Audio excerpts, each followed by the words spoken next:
ఈరోజు మనతో పాటు ఉన్నారు పూజా పంచబుల. వరంగల్ జిల్లాలో గాదె ఇన్నారెడ్డి గారు నిర్వహిస్తున్న మా ఇల్లు అనాథాశ్రమంలో పెరిగి అక్కడే పబ్లిక్ రిలేషన్స్ ఆఫీసర్గా పనిచేస్తూ తనలాంటి పిల్లలకి తన సేవలను అందిస్తున్నారు. అంతేకాకుండా అనేక సామాజిక కార్యక్రమాల్లో పాల్గొంటున్నారు. హలో పూజా గారు. ముందుగా మనం బాల్యం నుంచి మొదలు పెడితే ప్రతి ఒక్కరికి ఒక గతం అనేది ఉంటుంది. ముఖ్యంగా ఆశ్రమంలోకి మనం వచ్చామంటేనే మనకు గతం ఉన్నట్టు.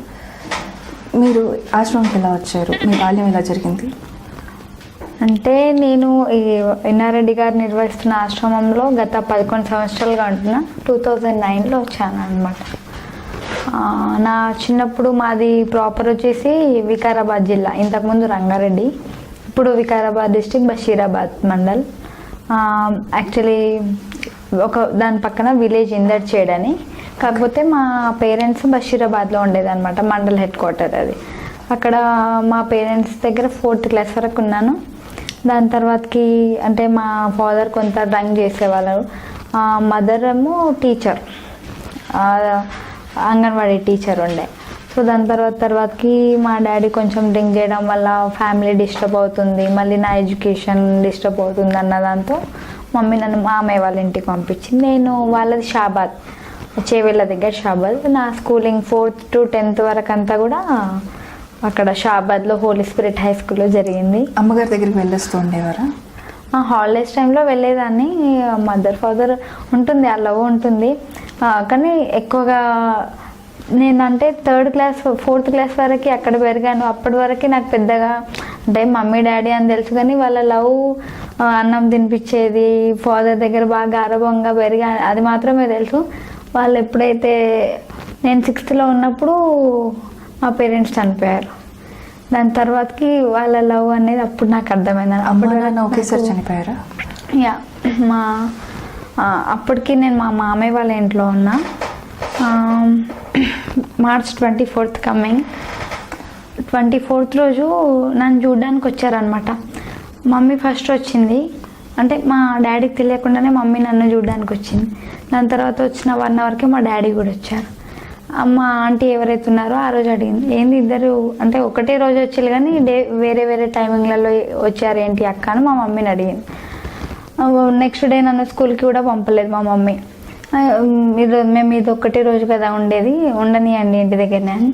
దాని నెక్స్ట్ డే ఇంటికి వెళ్ళిపోయారు. March 26th రోజు ఇద్దరు ఒకటే రోజు చనిపోయారు. అప్పుడు మీరు మేనమామ ఇంట్లో ఉన్నారు. తర్వాత అక్కడే మేనమామ డాడీ అంటే సూసైడ్ చేసుకున్నారు పేరెంట్స్. దాని తర్వాత ఇంకా మమ్మీ డాడీ పైన ఉన్న ప్రేమతో మమ్మీ కూడా చాలా ట్రై చేశారు, రిలేటివ్స్ కానీ వాళ్ళంతా ఫ్రెండ్స్. కాకపోతే అప్పటికి 90% అది అయిపోయింది కాబట్టి April 3rd రోజు మమ్మీ చనిపోయింది. అప్పటి నుంచి మేనమ్మ వాళ్ళ ఇంట్లోనే పెరిగాను 10th క్లాస్ వరకు. సో ఇంటర్లో మీరు ఆశ్రమంకి వచ్చారు? 10th తర్వాతకి కొన్ని రోజులు అమ్మమ్మ వాళ్ళ ఇంట్లో ఉన్నా. దాని తర్వాతకి ఇంకా ఎడ్యుకేషన్ అంటే మామయ్య వాళ్ళ ఇంట్లో కూడా ఉండమన్నారు, బట్ వాళ్ళకున్న ఎక్స్పెన్సెస్, వాళ్ళ పిల్లల ఖర్చులు, ఇంకా ఎవరి వాళ్ళకి చాలా అవుతుంది కదా, అట్లా అని చెప్పేసి నేనే నా ఓన్ ఇంట్రెస్ట్తో నేను ఎక్కడికైనా అంటే హాస్టల్కి, అంటే అప్పటికి ఆశ్రమం అని తెలియదు కానీ ఎక్కడో లాంగ్ ఆ ఎన్విరాన్మెంట్ నుండి వాళ్ళ దగ్గర నుంచి లాంగ్ వెళ్ళాలనుకున్నా. మీకు ఈ ఆశ్రమం ఉంది అని ఎలా తెలిసింది? మా బాబాయ్ వాళ్ళ ఫ్యామిలీ ఫ్రెండ్స్ అనమాట, ఇన్నారెడ్డి గారు, అట్లా తెలుసు. నాకు కూడా మొత్తం ఇక్కడే ఉంటా ఇట్లా ఉంటా అని అనుకోలేదు. 10th ఇంటర్ డిగ్రీ కోసం వచ్చాను. ఇంటర్ డిగ్రీ తర్వాత ఏదో ఒకటి చేసుకోవచ్చు అని అనుకున్నా, దాంతో వచ్చా. వచ్చిన కొత్తలో ఆశ్రమంలో ఇమడగలిగారా? ఏమైనా ఇబ్బందులను ఎదుర్కొన్నారా? అంటే స్టార్టింగ్ అనిపిస్తుంది, ఎందుకంటే ఇంటి దగ్గర పెరిగిన దానికి హాస్టల్ దానికి కొంత డిఫరెన్స్ ఉంటుంది కదా. స్టార్టింగ్లో వచ్చినప్పుడు ఇంకా అప్పుడే 2009లో, హోమ్ 2006లో స్టార్ట్ అయింది. నేను వచ్చినప్పటికి ఇంకా మొత్తం ఏం సున్నాలు వేయలేదు, అంత కొంచెం పిల్లలంతా చిన్నగా ఉన్నారు. నేను దానికి తోడారు సండే రోజు వెళ్ళిన హోమ్కి, పిల్లలందరూ ఇంటి దగ్గరే ఉన్నారు. నాకంతా స్టార్టింగ్ ఎట్లనో అనిపించింది, బికాస్ ఆఫ్ నేను పెరిగిన ఎన్విరాన్మెంట్ అంతా, మా డాడీ బ్యాక్గ్రౌండ్ కానీ మా మమ్మీ బ్యాక్గ్రౌండ్ కానీ అంత మంచి ఫ్యామిలీస్ అనమాట. సో దాని తర్వాత స్టార్టింగ్ నేను ఏంది ఇక్కడ ఉన్నా అట్లా ఇట్లా అనిపించింది. కానీ నెక్స్ట్ డే మళ్ళీ నెక్స్ట్ డే అక్కడ పిల్లలతో మాట్లాడడం, అదంతా మళ్ళీ చూసాక బాగున్నా, ఇదే మంచి ప్లేస్, పాప నాకంటే అస్సలు ఎవరో ఏం తెలియని వాళ్ళు ఇట్లాంటి దాంట్లో ఉన్నారు, నేను కొన్ని రోజులైనా కంఫర్ట్ లైఫ్ని చేశాను అని అనిపించింది. స్టార్టింగ్ ఏడ్చినా కూడా ఇంటికి వెళ్తా. ఎవరో తెరిచేవారు మిమ్మల్ని?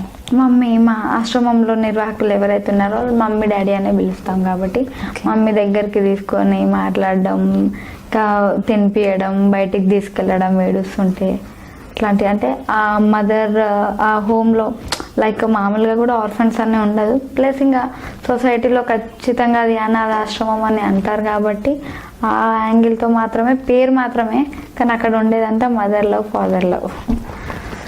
కొత్తలో వచ్చే వాళ్ళ మీ రిలేటివ్స్ ఎవరైనా చూడడానికి, మీ గురించి తెలుసుకోవడానికి? అంటే ఇక్కడ స్టార్టింగ్లో వచ్చారు.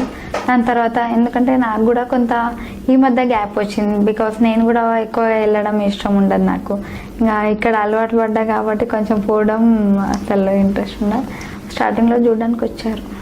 సో మీరు ఇంటర్ ఆశ్రమం నుంచి మొదలుపెట్టారు. జేఎంజే కాలేజ్ పెద్దపెండాలి కర్ణాపురం అని మా హోమ్కి 20 కిలోమీటర్స్లో ఉంటుంది.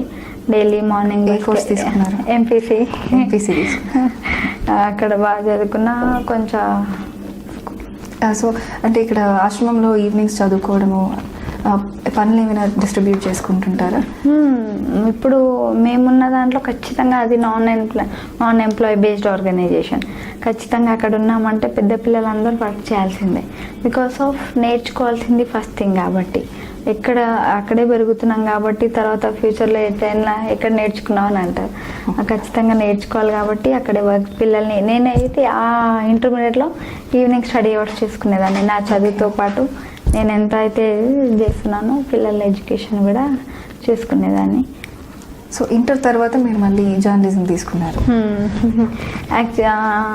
ఇంజనీరింగ్ చేయాలని నా ఎయిమ్. ఎందుకంటే చిన్నప్పుడు బాగా ఏమవుతావు అని అడుగుతుంటే నేను సాఫ్ట్వేర్ ఇంజనీర్ అయితే సాఫ్ట్వేర్.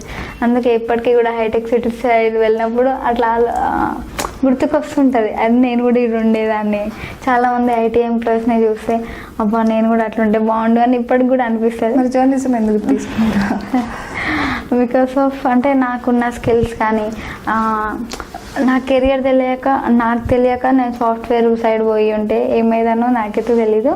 బట్ మా డాడీ ఇక్కడ ఇన్నారెడ్డి గారు నన్ను కౌన్సిలింగ్ చేశారు, అట్లా ఈ విధంగా నీకు ఈ స్కిల్స్ ఉన్నాయి, ఇదైతే మంచి సెట్ అవుతుంది, మన బ్యాక్గ్రౌండ్ కానీ ఇదంతా చూసి అట్లా నన్ను జర్నలిజం సైడ్ టర్న్ చేస్తే హన్మకొండ ఆర్ట్స్ కాలేజ్లో BA జర్నలిజం చేశాను.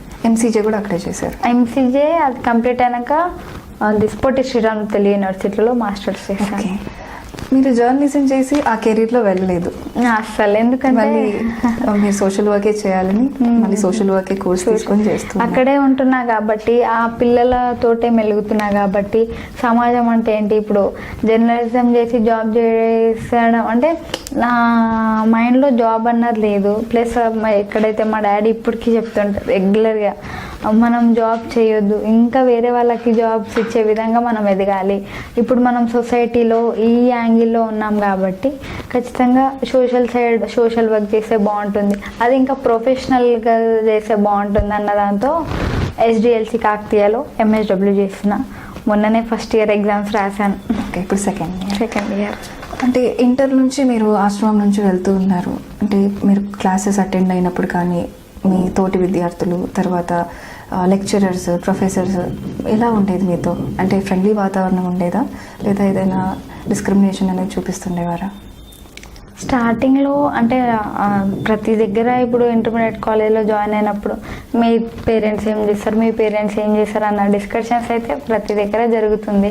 అట్లనే మా క్లాస్లో కూడా జరిగితే దాని తర్వాత నేను ఇక్కడ ఆశ్రమం నుంచి వస్తాను, అన్ని బ్యాక్గ్రౌండ్స్ వాళ్ళు ఉంటారు. ఇది మామూలుగా ఇంకా డబ్బు ఉన్న వాళ్ళకైతే ఇట్లాంటి పూర్ పిల్లలన్నా ఇట్లాంటి వాళ్ళన్నా నచ్చదు, అది సొసైటీలో సహజం.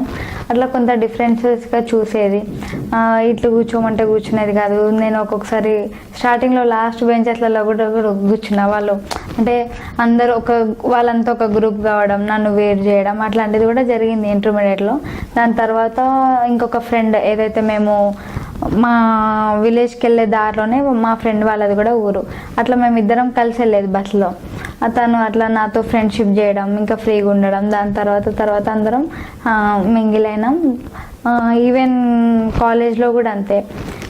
ఫీ పేమెంట్ దగ్గర నేను కన్సెషన్ అడిగా, బికాస్ ఆఫ్ ఇట్లా పేరెంట్స్ లేరు, హెల్ప్ ద్వారా ఇట్లా వస్తుంది అని అంటే, లేదు ఖచ్చితంగా పే చేయాల్సిందే అట్లా అడుగుతుంటా. ఇంకా ఒకవేళ మనం కన్సెషన్ ఇచ్చిన వాళ్ళు మనం డిఫరెన్స్గా చూడడం, బికాస్ ఆఫ్ నాకంటే ముందు హోమ్లో ఎవరైతే ఇట్లానే కన్సెషన్తో చదువుకున్నారో వాళ్ళకి ఇంటర్నల్ మార్క్స్ తక్కువ వేయడం, డిఫరెన్స్గా చూడడం జరిగింది.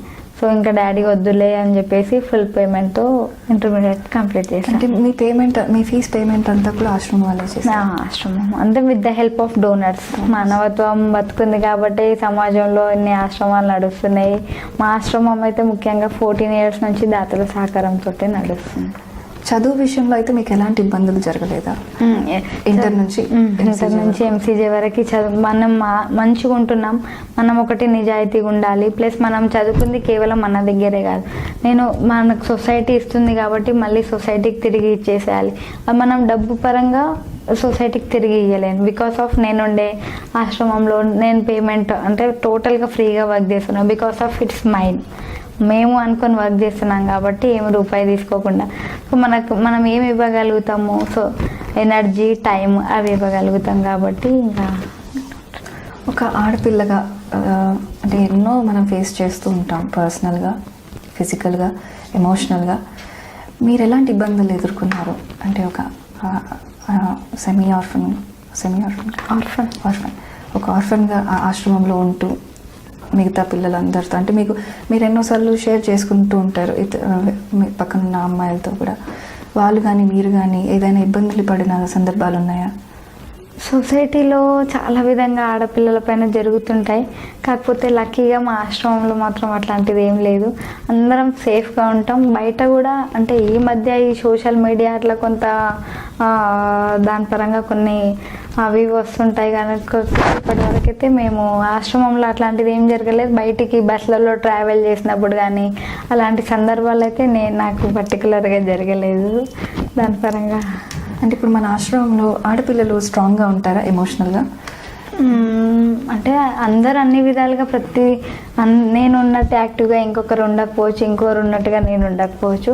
కొన్ని విధాలుగా బయట భయపడతారు. ఈవెన్ నేను కొన్నిటికి బాగా నాకు చీకటి అంటే భయం. బికాస్ ఆఫ్ కొన్ని ఆ టైంకి అట్లా ఎవరన్నా వస్తారేమో ఇప్పటికీ భయం అవుతుంది. చీకటి అంటే సాయంత్రం 7 కానీ చీకట్లు ఉంటే అసలు భయపడతాను. నాతో పాటు ఉన్న వాళ్ళని తీసుకెళ్తుంటా అట్లాంటిది. కాకపోతే ఇట్లా నష్టాలు అయితే ఏం జరగలేదు. గర్ల్స్ పైన ఇట్లా నష్టాలు ఆశ్రమంలో అందరం కలిసే ఉంటాం కాబట్టి ఎవరికి కొంత ఎమోషనల్గా ఉంటారు. దాన్ని సర్ది చెప్పే నిర్వాహకులు ఉన్నారు కాబట్టి ఏం ప్రాబ్లం అవ్వలేదు. సో ఎమోషనల్గా ఏమి ఇబ్బందులు ఉన్నా కూడా కౌన్సిలింగ్ ద్వారా మా మమ్మీ డాడీ ట్రీట్ చేస్తూ మమ్మల్ని ముందుకు తీసుకెళ్తారు. మా ఇల్లు ఆశ్రమం ఎప్పుడు మొదలుపెట్టారు? ఇది 2006 May 28 స్టార్ట్ అయింది. 32 members స్టార్ట్ అయింది హోమ్. Now we are 175. అంటే 13 ఏళ్లలో 200 మందితోనే ఉందా? అంటే రావడం లేదు. ఇప్పటికీ టోటల్గా 1192 స్టూడెంట్స్ అయ్యారు అక్కడ. ఇప్పుడు ఉన్న వాళ్ళు ఇంకా బయటికి వెళ్ళి ఇక్కడ జాబ్ చేస్తూ ఇక్కడ నుంచి చదువుకొని వాళ్ళ భవిష్యత్తు స్థిరపడ్డ వాళ్ళు ఉన్నారు. కొంతమంది రిలేటివ్స్ దగ్గర ఇంకా అక్కడే ఉండి చదువుకునే వాళ్ళు ఉన్నారు. అలా టోటల్గా 1192 స్టూడెంట్స్ ఉన్నారు. అమ్మాయిల స్టార్టింగ్లో వాళ్ళ హోమ్లోనే వాళ్ళ ఇంట్లో అయినారెడ్డి గారి ఇంట్లోనే ఉంచుకునేది అనమాట. 32 మెంబర్స్ని సరిపోయేంత అకామిడేషన్ ఉండేది. కానీ 2006 నుంచి 2007కి వచ్చేసరికి ఆ గ్రామంలో ఆ చుట్టుపక్కల వాళ్ళందరూ కూడా నీడీగా ఉండే. అప్పుడు హోమ్ ఆర్ఫన్స్ కొంతమందే ఉండే స్టార్టింగ్లో. దాని తర్వాతకి అది వచ్చింది కాబట్టి అక్కడ ఉందని తెలిసింది కాబట్టి ఎక్కువ మంది జాయిన్ చేయడం అట్లా జరుగుతుంటే బిల్డింగ్ అకామిడేషన్ అంతమంది కంటే సరిపోదు కదా. సో వాళ్ళ గ్రామంకి దగ్గరలో రేగడితండ అనే విలేజ్కి దగ్గరలో ఒక బిల్డింగ్ కట్టి అక్కడ 2007లో స్టార్ట్ చేశారు. సెకండ్ ఇయర్ వచ్చేసి 70 మెంబర్స్ ఉండే స్ట్రెంత్. దాని తర్వాత ఇంకా ఇంక్రీజ్ అవుతున్నారు. కొంతమంది వెళ్ళిపోయిన వాళ్ళు రిలేటివ్స్ ఉంటే కొంతమంది వెళ్ళిపోతారు కదా, అట్లయితే. అంటే మనం జనరల్గా చూసుకుంటే ఎలాంటి పరిస్థితుల్లో ఉన్న పిల్లలు జాయిన్ అవుతూ ఉంటారు అంటే కొంతమంది సెమీ ఆర్ఫన్ ఉంటారు, కొంతమంది పిల్లలకి తల్లిదండ్రులు ఇద్దరూ ఉండరు, కుటుంబ సభ్యులు ఉన్నా కూడా వాళ్ళు బాధ్యతల్ని బేర్ చేయకుండా ఇక్కడ జాయిన్ చేస్తూ ఉంటారు. అంటే మెజారిటీ ఎలాంటి పరిస్థితుల్లో ఉన్న పిల్లలు ఆశ్రమంకి వస్తూ ఉంటారు? 3-4 కేటగిరీస్ ఉంటారు. అందులో ఫస్ట్ ఆఫ్ ఆల్ ఆర్ఫన్స్ అంటే ఇద్దరు పేరెంట్స్ మధ్యలో కోల్పోయిన వాళ్ళు. లైక్ ఇప్పుడు సపోజ్ నేను మధ్యలో మా పేరెంట్స్ని కోల్పోయినా కాబట్టి ఇలాంటి నీడీ లేక ఒకవేళ రిలేటివ్స్ ఉన్న కొంతమంది పట్టించుకోరు. ఇప్పుడు సొసైటీలో ఎవరి పిల్లలను వాళ్ళు సాధాలంటేనే ఎక్కువ అట్లా కాబట్టి ఏదో ఆశ్రమంలో జాయిన్ చేస్తే కనీసం వాళ్ళకి భవిష్యత్తు ఉంటుంది అన్న కోణంతో జాయిన్ చేసే వాళ్ళు ఉంటారు. కొంతమంది మదర్ ఉన్న వాళ్ళు వాళ్ళ అంటే కరెక్ట్గా కేర్ తీసుకోకపోవడం, తను పొలంకి వెళ్తుంది, ఇంట్లో చూసుకునే వాళ్ళు ఉన్నారు, అట్లా కూడా జాయిన్ చేసేవాళ్ళు. చదివించడానికి చూసుకోవడానికి. ఇంకా ఫాదర్ ఉంటారు. ఫాదర్ ఒకవేళ వాళ్ళ వైఫ్ చనిపోతే సెకండ్ మ్యారేజ్ చేసుకుంటారు. సెకండ్ మ్యారేజ్ చేసుకోవడం ద్వారా ఈ పాపకి తనకి ఎంతో కొంత ఖచ్చితంగా వస్తుంటాయి. కాబట్టి ఆమె బలవంతం మీదనో లేదో విధంగా కొంతమంది ఒకవేళ సెకండ్ మ్యారేజ్ చేసుకోకపోయినా తను డ్రంక్ చేసి ఉంటాడు, ఈ డే టైంలో చూసుకునే వాళ్ళు ఉంటారు, స్కూల్కి వెళ్ళినా సాయంత్రం భోజనం అన్నీ అట్లా ఫాదర్ జాయిన్ చేస్తారు. కొంతమందికి అసలు ఎవరో వాళ్ళ పేరెంట్స్ ఎవరు, వాళ్ళు ఎక్కడ ఉంటారు, వాళ్ళు ఎట్లుంటారు అని కూడా తెలియని వాళ్ళు కూడా ఉన్నారు హోమ్లో. అంటే ఇప్పుడు ఈ ఆశ్రమంలో చిన్న నెలల పిల్లలు కూడా జాయిన్ అవుతూ ఉంటారా? లేదు, మనం అంటే యాజ్ పర్ రూల్స్ 6 years నుంచి తీసుకుంటాం. 6 years? ఎస్, గవర్నమెంట్ రూల్స్ ప్రకారం 6 సంవత్సరాలు నిండితేనే 5 సంవత్సరాలు నిండితేనే తీసుకునడానికి పర్మిషన్ ఉంటుంది. వచ్చిన కొత్తలో పిల్లల మానసిక పరిస్థితి ఏ విధంగా ఉంటుంది? అంత తెలియని వ్యక్తులు, ఇంట్లో వాళ్ళు కనబడరు, సో బాధపడుతూ ఉంటారా? స్టార్టింగ్లో అందరికీ అంటే వాళ్ళ అన్ని రోజులు అమ్మ దగ్గరనో నాన్న దగ్గరనో పెరిగి, లేకపోతే నాన్నమ్మ దగ్గరనో తాతయ్య దగ్గరనో పెరుగుతారు. కరెక్ట్గా హోమ్లో జాయిన్ అయినాక అలాంటి అంటే వాళ్ళ అమ్మ నాన్న కనబడరు, వాళ్ళ తాతయ్య కనబడరు, ఓన్లీ పిల్లలు ప్లస్ ఇక్కడ ఉన్న అమ్మ నాన్న. ఎంత మనం అమ్మ నాన్న అని వాళ్ళని పిలిచినా వాళ్ళు మాత్రం ఎక్కడో దగ్గర మనకు గుర్తుకొస్తుంటారు. కాబట్టి స్టార్టింగ్లో ఏడుస్తారు అన్ని విధాలుగా. కాకపోతే మా మమ్మీ మంచి ఓదారుస్తారు, పిల్లలకి తినిపియడం, మంచి ప్రేమగా. ఒక్కొక్కసారి వాళ్ళు ఏడుస్తే మమ్మీ దగ్గర ఉండబెట్టుకుంటుంది.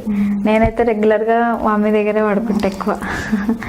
అట్లా అన్ని విధాలుగా పిల్లలు కూడా కొంతమంది స్ట్రాంగ్గా ఉంటారు, కొంతమంది బాగా ఎమోషనల్గా కూడా ఉంటారు. అన్ని విధాలుగా ఉన్నారు. అంటే తోటి పిల్లలు కూడా వామ్గా వెల్కమ్ చేస్తూ ఉంటారా? పిల్లలు ఎవరైనా పేరెంట్స్ బ్యాగులు తీసుకొని రాగానే పిల్లలు ఉరుకుతుంటారు, కొత్త వాళ్ళు జాయిన్ అయ్యారు. తర్వాత క్లాస్ని బట్టి అక్కడికి రాగానే నువ్వు ఏ క్లాస్ రా అని అడుగుతారు. ఇక మీ క్లాస్ కూడా వచ్చిండు అని పిలుస్తారు. అట్లా మంచిగా అనిపిస్తుంది. పిల్లలు కూడా రెగ్యులర్ మన క్లాస్ వాళ్ళు ఇంకోటి జాయిన్ అయ్యారని మంచి రిసీవ్ చేసుకుంటారు వచ్చిన వాళ్ళని. వాడు ఏడుస్తుంటే వచ్చి మమ్మీ ఇంకో ఏడుస్తున్నాడు అని వచ్చి చెప్తారు. లేకపోతే అన్ని విధాలుగా పిల్లలు బాగా చూసుకుంటారు. అంటే ఒక్కసారి ఇక్కడ జాయిన్ అయ్యాక మళ్ళీ వాళ్ళ రిలేటివ్స్ కానీ పేరెంట్స్ కానీ వచ్చి తీసుకెళ్తూ ఉండే అవకాశం ఉంటుందా? అంటే ఆశ్రమం వాళ్ళది పర్మిషన్ ఇస్తూ ఉంటారా? ఫస్ట్ థింగ్ ఆశ్రమంలో పంపించారు. ఒకసారి హోమ్లో ఆశ్రమం గేట్ కి ఎంటర్ అవ్వగానే అంతకుముందు మాత్రమే వాళ్ళ ఆర్ఫన్. ఒకసారి ఆశ్రమం గేట్ లోపలికి ఎంటర్ అయితే ఆర్ఫన్ అని కూడా మనం ట్రీట్ చెయ్యం. సో వాళ్ళ ఆర్ఫన్స్ కూడా కాదు, పిల్లలు. సో ఏంటంటే ఒక్కొక్కసారి వాళ్ళ పేరెంట్స్ వస్తుంటారు తీసుకెళ్ళడానికి, పండుగలని పబ్బాలని, ఈ పెళ్ళుంది ఆ పెళ్ళుందని. మనం ఒకటే చెప్తాం, ఒకవేళ అట్లాంటి వాళ్ళు ఇది కాదు, ఈ ఆశ్రమం కేవలం ఎవరైతే నీడీ ఉంటారో, నాకు ఎలాంటి సహాయం లేదు అట్లాంటి వాళ్ళకే ఈ ఆశ్రమం. అలాంటప్పుడు మేము పంపించాము. ఒకవేళ పంపించినా కూడా వాళ్ళ ఎవరైనా ఇట్లా వాళ్ళ రిలేటివ్స్ కానీ, ముఖ్యంగా వాళ్ళ అమ్మ నాన్న, ఒకవేళ అమ్మ నాన్న ఉంటే అమ్మో నాన్నో ఎవరో ఒకరు ఉంటారు, తాతయ్య నాన్నమ్మ వాళ్ళు చనిపోవడం అట్లాంటి సందర్భాలలో తప్ప రెగ్యులర్గా ఇంటికి పంపించరు. మామూలుగా ఒకవేళ వాళ్ళని పంపించినా మిగతా పిల్లలు ఫీల్ అవుతారు కదా, వాళ్ళ తాతయ్య వాళ్ళ ఇంటికి పోయింది, వాళ్ళ అమ్మ వాళ్ళ ఇంటికి పోయింది, నాకు ఎవ్వరు లేరు, అసలు తెలియని వాళ్ళు ఉన్నారు, వాళ్ళు ఎట్టు పోలేరు కదా, కాబట్టి మళ్ళీ వాళ్ళు ఫీల్ అవుతారని అసలు పంపించాం. ఈ మధ్య ఏంటంటే వాళ్ళ మదర్ రావడం లేకపోతే ఫాదర్ రావడము, నేను తల్లినే కదా నాకు అర్హత లేదా, నేను చూసుకుంటా కదా అట్లా అంటారు. తల్లి ప్రేమ పోనీయొద్దు కదా, అట్లానే 2 రోజులు అట్లా పంపిస్తుంటాం. వచ్చి మంత్లీ ఫస్ట్ సండే మాత్రం వచ్చి చూస్తారు. ఒకవేళ ఎవరైనా చూడాలనుకుంటే మనం కూడా రూల్ పెడతాం, మంత్లీ ఫస్ట్ సండే మధ్యాహ్నం 1 o'clock నుండి ఈవినింగ్ 5 వరకు మీరు రండి, మాట్లాడండి, మంచి పిల్లలకి స్నానాలు చేయించండి, నీట్గా బట్టలు ఉతకండి, అట్లా చేస్తుంటాం. అంటే మనం కొన్నిసార్లు చూస్తూ ఉంటే సంప్రదాయాలకు ఇచ్చే విలువ పిల్లల భవిష్యత్తుకు కానీ వాళ్ళ పట్ల ఉండే బాధ్యతలు కానీ ఉండవు. అంటే తల్లిదండ్రులు చనిపోగానే వాళ్ళకి 11వ రోజు చేసి వెంటనే పిల్లల్ని ఆశ్రమంలో జాయిన్ చేయడం, అంటే సంప్రదాయాలకు ఇస్తారు విలువ, కానీ ఈ పిల్లల భవిష్యత్తు ఏంటి, మనం ఏమైనా బాధ్యత తీసుకోగలుగుతామా అని చూడరు. కొన్నిసార్లు పండగలకని తీసుకుని వెళ్తూ ఉంటారు పిల్లల్ని, అప్పటి వరకే చూస్తారు. మళ్ళీ వాళ్ళకి ఏమేమి కొంచెం బేసిక్ అమ్యూనిటీస్ కూడా ప్రొవైడ్ చేయకుండా మళ్ళీ ఆశ్రమం మొత్తం బాధ్యత అన్నట్టు కూడా వ్యవహరిస్తూ ఉంటారు కుటుంబ సభ్యులు. అలాంటివి ఏమైనా మన ఆశ్రమంలో చూస్తుంటారు.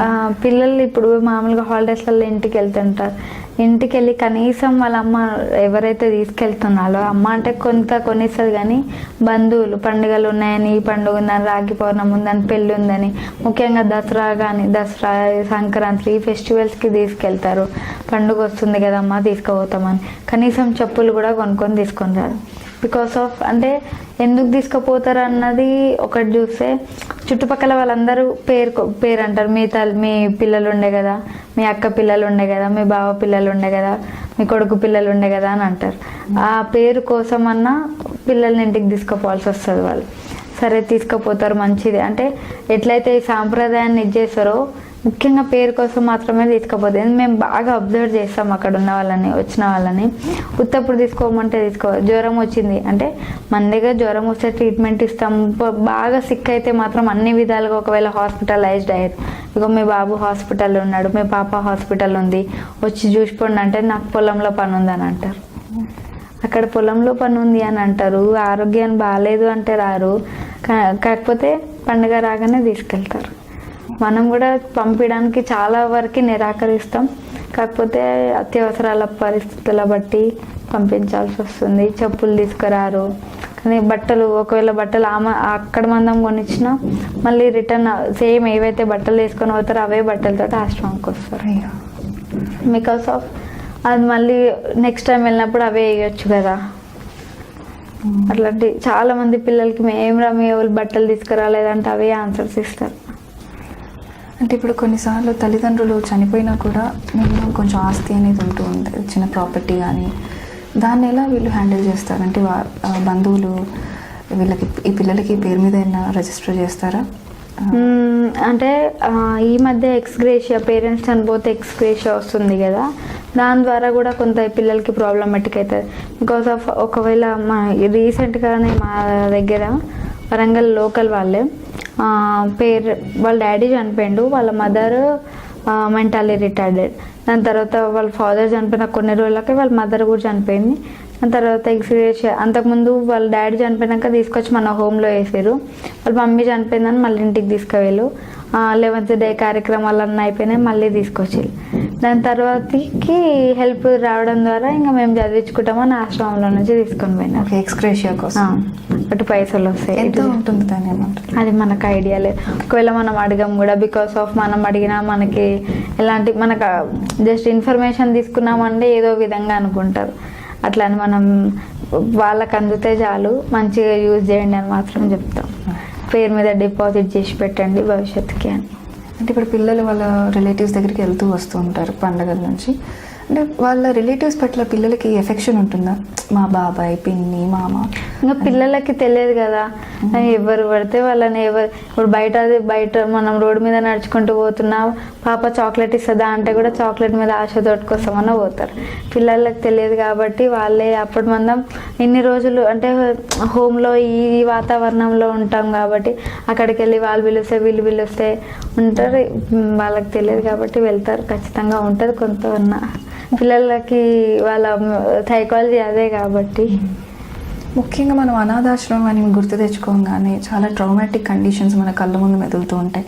అంటే అక్కడ వాళ్ళు తినే ఫుడ్లో అయినా న్యూట్రిషన్ ఉందా, లేదా స్కూలింగ్ ఎలా జరుగుతుంది, చదువు ఎలా సాగుతుంది, కెరీర్ గైడెన్స్ ఎలా ఉంటుంది, ఎంప్లాయ్మెంట్ ఆపర్చునిటీస్, ఇవన్నీ కూడా ఒక క్వశ్చన్ లాగా ఉంటాయి మనకి. అంటే మనం ఆశ్రమంలోకి వెళ్తున్నాము, ఆశ్రమంలో ఉన్నాము అనగానే ఇవన్నీ మనకు గుర్తొచ్చే విషయాలు జనరల్గా అవుట్ సైడర్స్కి అయినా కూడా.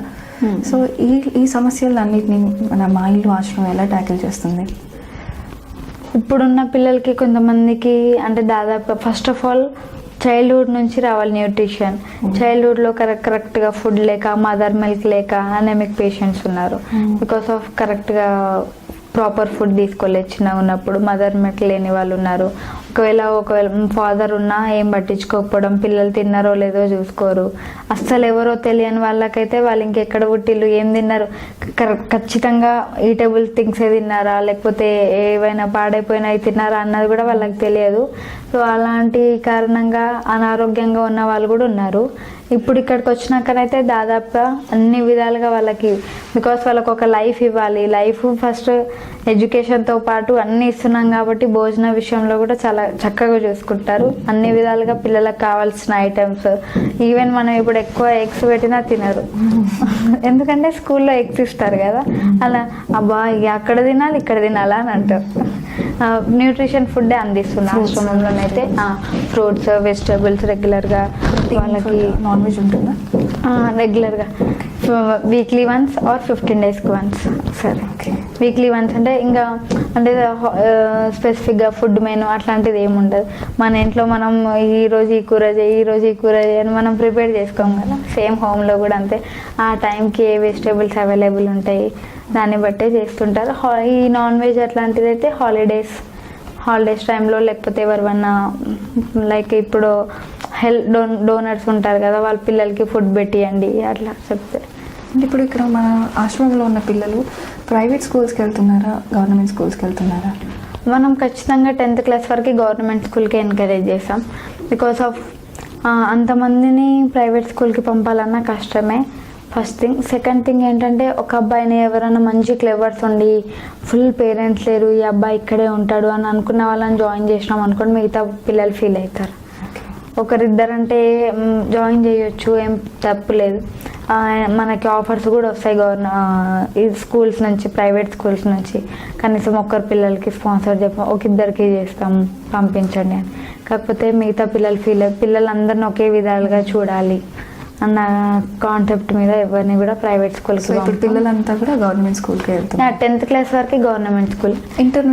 ఇంటర్మీడియట్ వచ్చేసి ఇంకా హోమ్కి దగ్గరలో స్టేషన్ గన్పూర్ అన్నది, అక్కడ జ్ఞాన వికాస్ కాలేజ్ ఉంది, అక్కడికి వెళ్తారు. అది ప్రైవేట్. సో ఎవరు పే చేస్తారు ఫీజెస్? డోనర్స్ అంతా. మనం పిల్లల ఎడ్యుకేషన్ ఫీజు కోసం ముఖ్యంగా కొన్ని అంటే డోనర్స్ కూడా ఎక్కువగా ఎడ్యుకేషన్ కోసమే వస్తారు. మనం స్పాన్సర్ కిడ్ అని ఒకటి ఉంటుంది, ఆ పిల్లలకి ఆ ఇంటర్మీడియట్కి, డిగ్రీకి అట్లా వాళ్ళకి అయ్యే స్పాన్సర్షిప్ డైరెక్ట్ కాలేజ్కి పే చేయమంటాం. కొంతమంది మనకు కూడా ఇస్తుంటారు. జనరల్గా మనం ఇంట్లో ఉంటేనే, తల్లి కానీ తండ్రి కానీ లేకపోతేనే చాలా లోన్లీనెస్గా ఫీల్ అవుతూ, చాలా మానసిక క్షోభకు గురవుతూ ఉంటాం. ఇక్కడ ఈ పిల్లలు ఇంటిని వదిలిపెట్టి ఇంకో దగ్గరికి కొత్త మనుషుల మధ్య ఉంటూ ఉంటారు. వాళ్ళ మానసిక పరిస్థితి ఏ రకంగా ఉంటుంది? అంటే అన్ని విధాలుగా ఉంటారు. కొంతమంది అసలు నాకు ఎవరైతే పేరెంట్స్ తెలుసో వాళ్ళు మాత్రమే అట్లా ఫీల్ అవుతారు. ఎవరేం తెలియని వాళ్ళు అస్సలు ఫీల్ కాదు. ఎందుకంటే అదే మా ఇల్లు అని అనుకుంటారు, అదే మా సర్వస్వం, అదే మా గుడి, వీళ్ళే మా తల్లిదండ్రులు అనుకుంటారు. కాబట్టి పెద్దగా ఎప్పుడు బాధపడరు. ఎక్కువ మదర్ ఉన్న వాళ్ళే ఎక్కువ, ఎందుకంటే మదర్ దగ్గర పెరిగిన వాళ్ళు ఉంటారు కదా.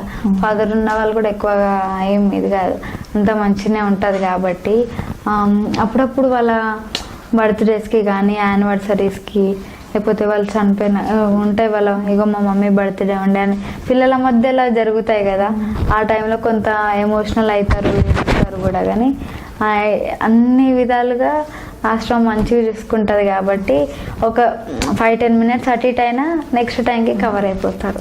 మనకి ఒకరిద్దరు పిల్లలు ఉంటేనే, వాళ్ళు టీనేజ్కి వచ్చారంటేనే మనం భయపడుతూ ఉంటాం. టీనేజ్లో ఎన్నో సమస్యలు వస్తూ ఉంటాయి పిల్లలతో. ఇక్కడ ఆశ్రమంలో అలాంటి సమస్యల్ని ఎవరు చూస్తారు? వస్తుండే ప్రాబ్లమ్స్ కూడా. ఎక్కువగా చెప్పాలంటే ఇంటర్, డిగ్రీ వాళ్ళ పిల్లలే ఎక్కువ ఉంటారు, స్కూల్ పిల్లలే. బికాస్ ఆఫ్ 18 ఇయర్స్ వరకు ఎవరైనా కేర్ తీసుకుంటారు, మినిమం 10th స్టాండర్డ్ వరకు. చాలా హోమ్స్లలో కానీ చాలా చోట్ల పిల్లలు 10th క్లాస్ వరకు మంచిగా చూసుకుంటారు.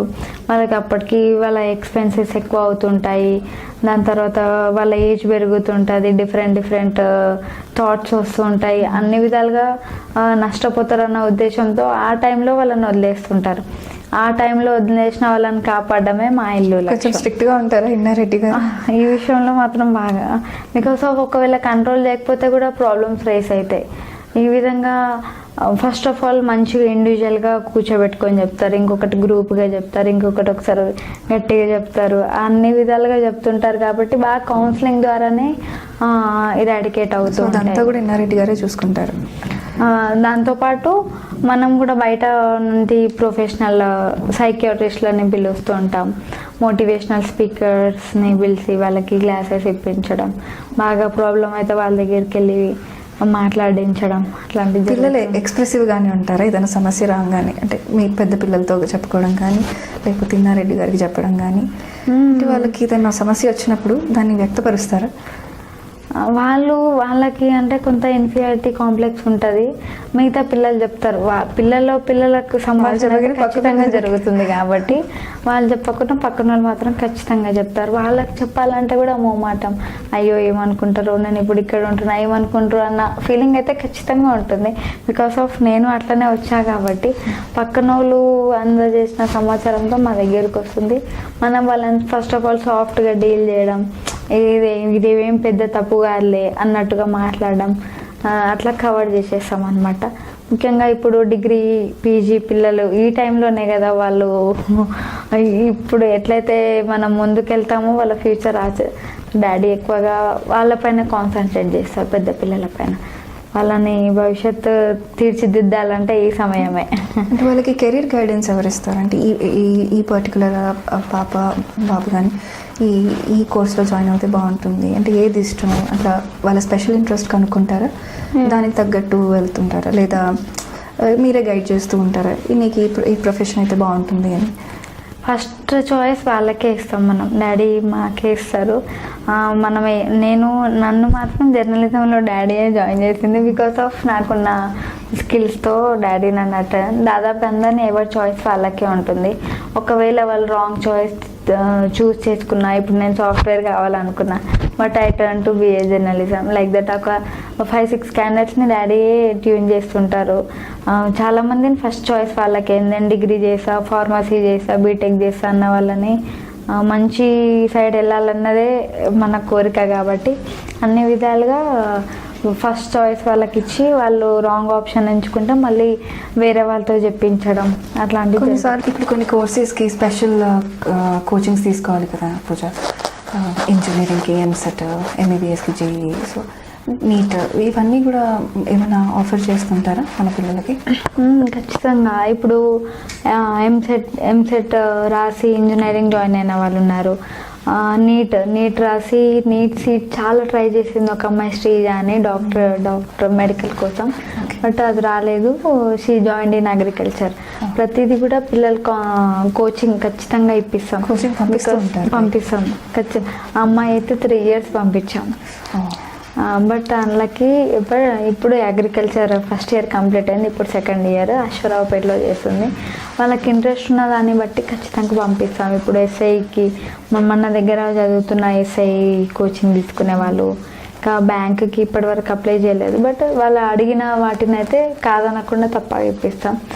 ఒకవేళ రాంగ్ రూట్ ఎవరో చెప్పిల్లని, అంటే వాళ్ళ ఫ్రెండ్ చేసిందని నేను చేసా, నా ఫ్రెండ్ చేసిందని నేను చేసా, అట్లానే అనుకునే వాళ్ళు కూడా ఉంటారు కదా, వాళ్ళకి గైడెన్స్ ఇచ్చి మంచి రూట్లో తీసుకెళ్తాం. అపార్ట్ ఫ్రమ్ మన హోమ్ బయట పిల్లలకి చాలా మందికి ఇప్పిస్తూ ఉంటాం.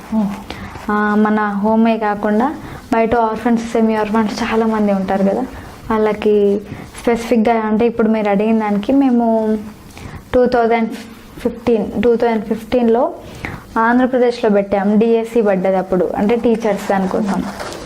సో 3 centersలో పెట్టాం, వైజాగ్, గుంటూరు, అనంతపూర్. అక్కడ మోస్ట్లీ 1500 స్టూడెంట్స్ ఎవరైతే డిఎస్సి ఎగ్జామ్స్కి ప్రిపేర్ అవుతున్నారో వాళ్ళకి కోచింగ్ పరంగా మెటీరియల్, కోచింగ్, ప్లస్ అకామిడేషన్ ఫ్రీగా 3 సెంటర్స్ ప్రొవైడ్ చేసి ఇట్లా ప్రొవైడ్ చేస్తాం. ఇప్పుడు అందులో గవర్నమెంట్ టీచర్స్ చాలా ఉన్నారు. అప్పుడప్పుడు రెగ్యులర్గా వాళ్ళు కూడా ఫోన్ చేస్తుంటారు. గవర్నమెంట్ టీచర్స్ మోస్ట్లీ దాదాపుగా అక్కడ మన దగ్గర కోచింగ్ తీసుకున్న వాళ్ళకి దాదాపుగా వచ్చింది. కొంతమంది రాని వాళ్ళు ప్రైవేట్గా చేసుకుంటున్నారు. ఇప్పుడు ఇంటర్ తర్వాత డిగ్రీ టైంలో, ఇంజనీరింగ్ టైంలో గ్యాడ్జెట్స్ అవసరం ఉంటుంది. కంప్యూటర్స్, ల్యాప్టాప్స్, మొబైల్స్, సో ఇవన్నీ ప్రొవైడ్ చేస్తుంటారా? కంప్యూటర్స్ చేస్తుంటాం. అక్కడ కంప్యూటర్ ల్యాబ్ కూడా ఉంది. ఈ 10th క్లాస్ వరకు ఖచ్చితంగా only typing plus only computer usage. Intermediate, degree ఇంకా వాళ్ళ స్టాండర్డ్స్ని బట్టి వాళ్ళ ఎడ్యుకేషన్ని బట్టి ఇంటర్నెట్ కూడా ప్రొవైడ్ చేస్తుంటాము. ఇచ్చిన వాటిని ఎట్లా యూజ్ చేసుకోవాలి, ఫస్ట్ ఆఫ్ ఆల్ మనం దాన్ని ఎట్లా వాడుకోవాలన్నది వాళ్ళకి మంచి విధంగా తెలియజేస్తాం కాబట్టి యూజ్ చేస్తారు రెగ్యులర్గా. ఇంకా పెద్ద పిల్లలకైతే ఇండివిజువల్గా కొంతమందికి ఒక 3-4 మెంబర్స్కి ల్యాప్టాప్స్ ఉన్నాయి. ఏది యూజ్ చేసినా అది ఆశ్రమం పరంగా మాత్రమే యూజ్ చేస్తారు. బయట అది అంటే బయట చేయాల్సిన అవసరం సందర్భం కూడా ఎప్పుడు ఎవరికి రాలేదు. ఇవన్నీ కూడా డోనర్స్ ప్రొవైడ్ చేస్తున్నారు. డోనర్స్ అంటే ఇందాక మనం అనుకున్నట్టు డిగ్రీ నుంచి మొబైల్స్ అలౌ చేస్తారు. సో అంత పిల్లలకి ఇస్తూ ఉంటారా? ఇస్తుంటాము రెగ్యులర్గా. ఎందుకంటే కాలేజ్లో కూడా అరే నాకు ఇప్పుడైతే ఇంకా ఖచ్చితంగా మొబైల్ ఖచ్చితంగా అవసరం ఉంటుంది. అది చిన్న అవసరానికి కానీ పెద్ద కమ్యూనికేషన్ ఖచ్చితంగా అయిపోయింది కాబట్టి డిగ్రీ పిల్లలకి ప్రొవైడ్ చేస్తాం రెగ్యులర్గా. డోనర్స్ ఇస్తారా లేదా వాళ్ళ ఫ్యామిలీ మెంబర్స్ కొని ఇస్తుంటారా? బాయ్స్కి అయితే వాళ్ళ ఫ్యామిలీ మెంబర్స్, ఇంకా బాయ్స్ ఎట్లైనా సంపాదించుకుంటున్నారో కానీ సంపాదించుకుంటారు. గర్ల్స్కి అయితే ఆశ్రమం. బాయ్స్కి ఎక్కడైనా అప్పుడప్పుడు చిన్న చిన్న వర్క్ చేసి ఒక 6 hours వర్క్ చేసిన ఎంతో కొంత వస్తుంది కదా, అట్లా వర్క్ చేసి తీసుకునే వాళ్ళు కూడా పార్ట్ టైం జాబ్స్ కూడా వెళ్తూ ఉంటారు. లేదు, హాలిడేస్ టైంలో సమ్మర్ హాలిడేస్లో లాంగ్ టైం వస్తుంది కదా, ఆ టైంలో కొంతమంది ఒక 2-3 పిల్లలు మొన్న స్పెసిఫిక్గా మొబైల్ ఫోన్ కొనుక్కునే విషయంలో మాత్రం వాళ్ళు పార్ట్ టైం జాబ్ చేసి గర్ల్స్కి అయితే డాడీయే ప్రొవైడ్ చేస్తారు. వాళ్ళకు కూడా చిన్నతనం అనిపిస్తుంది, అదే నాకు ఫోన్ లేదురా అని అనుకుంటారు కదా, ఆ విధంగా యూజ్ చేస్తారు. బట్ అన్ని విధాలుగా మంచిగా యూజ్ చేస్తారు. మేము కూడా రెగ్యులర్గా అప్పుడప్పుడు డాడీ చెక్ చేయడం, మనం రీఛార్జ్ చేయడం, net balance minimum net balance వేయడం. మనకు వైఫై ఉంటుంది, వాళ్ళ యూసేజ్ పరంగా బయటికి వెళ్ళినప్పుడు మాత్రమే నెట్. ఇప్పుడు కాలేజెస్కి వెళ్తున్నప్పుడు కొంచెం పాకెట్ మనీ అనేది పిల్లలకి కావాలని అంటూ ఉంటారు. అంటే సెమీ ఆర్ఫన్స్కి అయితే వాళ్ళ రిలేటివ్స్ ఎవరో ఒకరు ప్రొవైడ్ చేస్తారు. మరి మొత్తం ఆశ్రమంలో ఉన్న పిల్లలకి పాకెట్ మనీ కానీ వాళ్ళకి చిన్న చిన్న అవసరాలకు కానీ ఎవరు చూసుకుంటారు? మొత్తం ఆశ్రమం నిర్వాహకులు డాడీ ఇస్తారు. ఎందుకు ప్రతిదీ మా దగ్గర ప్రొవైడ్ చేసేది స్టిక్కర్ నుంచి మార్నింగ్ బ్రష్ నుంచి నైట్ బెడ్షీట్ వరకు అన్ని అవసరాలు ఆశ్రమం తీరుతుంది. అపార్ట్ ఫ్రమ్ దట్ బయటికి వెళ్ళినప్పుడు ఫ్రెండ్స్ తోటి ఉంటారు, అక్కడక్కడ ఏదో పానీపూరి అట్లాంటివి తినాలనిపిస్తుంటుంది, వాళ్ళు తింటున్నారు ఉంటుంది, అది ఉంటుంది కాబట్టి ఖచ్చితంగా డాడీ ఇస్తారు. మంత్లీ పాకెట్ మనీ ఇస్తారు. అంటే మంత్లీ ఇంత అమౌంట్ అని ఫిక్స్ అయ్యాయి అట్లా ఏమి ఉండదు. వాళ్ళ అవసరాలని బట్టి వాళ్ళు అడిగిన దాన్ని బట్టి మళ్ళీ మనం ఖచ్చితంగా అమౌంట్, ఎందుకంటే అది మేము తీసుకునేది డోనర్స్ హెల్ప్ కాబట్టి అది ఖచ్చితంగా కరెక్ట్ వేగా యూజ్ చేసుకోవాలి అన్న దాంతో ఉంటుంది. రెగ్యులర్గా ఇవ్వడం, మళ్ళీ ఎవరి అకౌంట్స్ బుక్స్ వాళ్ళకు ఉంటాయి. నేను ఇవాళ మార్నింగ్ 500 తీసుకొచ్చుకున్నా, సో ఆ లెక్క టోటల్గా ఒక బుక్లో రాస్తాం, ఎవరి బుక్స్ వాళ్ళకు ఉంటాయి. అవి మంత్లీ చూసుకోవడం, ఎప్పటికప్పుడు ఆ అమౌంట్ చూసి అకౌంటెంట్ ఉంటారు, అది ఓకే అంటేనే మళ్ళీ నెక్స్ట్ అమౌంట్ ఇవ్వడం అట్లాంటిది ఉంటుంది. వేరే వాళ్ళ మనీని వాళ్ళ శ్రమని మనం యూజ్ చేసుకుంటున్నాం కదా, పిల్లలు బాగుపడతారు, పిల్లల అవసరం కోసం అని ఇస్తున్నారు కాబట్టి వాళ్ళ దాన్ని మనం కానీ అలా అని ఈ సినిమాలకు కానీ అట్లా పిల్లలు వెళ్ళారు, మనం కూడా అట్లా అలౌ చేయము. కూడా సినిమాలకు వెళ్ళరు పిల్లలు, అసలు వెళ్ళరు. థియేటర్స్కి వెళ్ళడం కానీ ఇయర్లీ ఒకసారి మనమే తీసుకెళ్తాం. హాలిడేస్ టైంలో ఇయర్లీ ఒకసారి అందరు పిల్లల్ని మనమే హైదరాబాద్కి వచ్చినప్పుడు తీసుకెళ్తాం. వరంగల్లో ఎప్పుడు వెళ్ళలేదు కానీ హైదరాబాద్కి వచ్చినప్పుడు ఖచ్చితంగా తీసుకెళ్తాం. ఎందుకంటే వాళ్ళకి కూడా ఎప్పుడు వెళ్ళలేదు అన్న ఫీల్ ఉంటుంది. కొంతమంది పిల్లలు ఫస్ట్ టైం చూస్తారు. అట్లాంటి ఆశ్రమం తరఫున ఒకసారి ఇయర్లీ వన్స్ అయితే తీసుకెళ్తాం. ఇప్పుడు మన ఆశ్రమంలో పెరిగి చదువుకొని ఉద్యోగాలు వచ్చాక మళ్ళీ వాళ్ళు కాంట్రిబ్యూట్ చేస్తారా తిరిగి? చాలా మంది చేస్తారు. వాళ్ళ అంటే కాంటాక్ట్లోనే ఉండడం, రెగ్యులర్ హాలిడేస్ టైంలో వస్తుంటారు. ఏదైనా ఫంక్షన్స్ అయినా హాలిడేస్ టైంలో రెగ్యులర్గా వస్తుంటారు.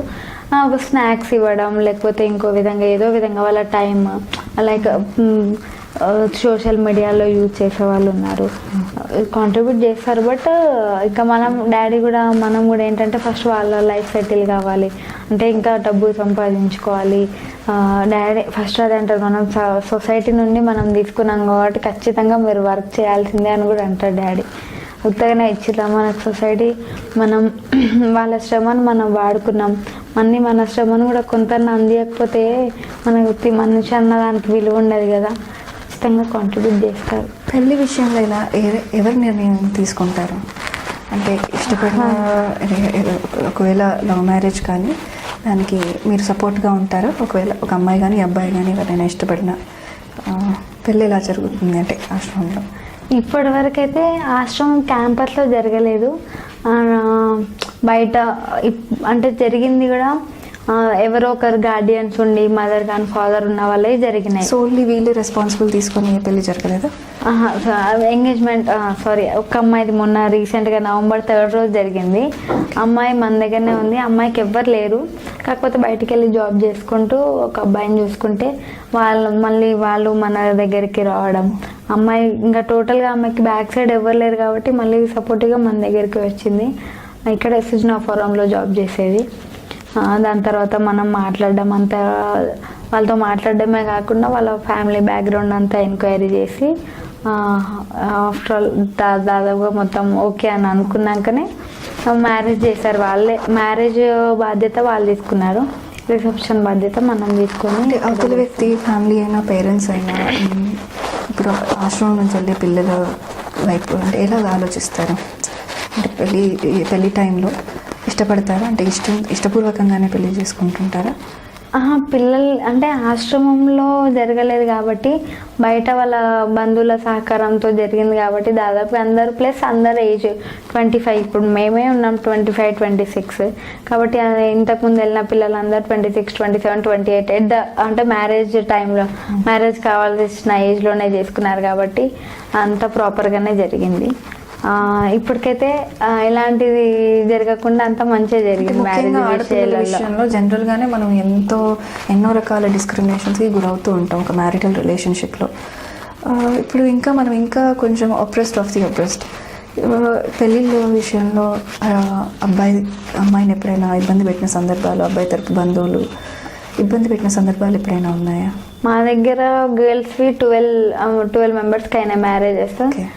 స్టార్టింగ్లో చిన్న ఉంటాయి ఖచ్చితంగా. మన డాడీ దగ్గరికి రావడం, డాడీ వాళ్ళకి మంచి చెడి చెప్పి వాళ్ళని కూడా అట్లనే పిల్లలకి మనమే పెంచాం మనమే పోయి అంటే వాళ్ళకి కరెక్ట్గా తెలియకపోవడం, ప్లస్ ఏమి ఇయ్యలేరు అన్నది కూడా సొసైటీలో ఇంత అన్నీ ఇచ్చిన ఆయన వాళ్ళని కూడా వేధిస్తున్నారు. అలా వేధించకుండా డాడీ మాట్లాడడం, కొంత డాడీకి భయపడి కూడా మంచిగా చేసుకునే వాళ్ళు ఉన్నారు. ప్లస్ అంతా 12 మెంబర్స్ అయితే వెల్ సెటిల్డ్. ఇప్పుడు చిన్న అంటే పెద్ద ఉద్యోగాలు చేయకపోయినా ఉన్న దాంట్లో హ్యాపీగా ఉంటున్నారు. 2006 నుంచి 2020 వరకు ఓన్లీ 12 పెళ్ళిళ్ళే జరిగాయి. ఆడపిల్లలే.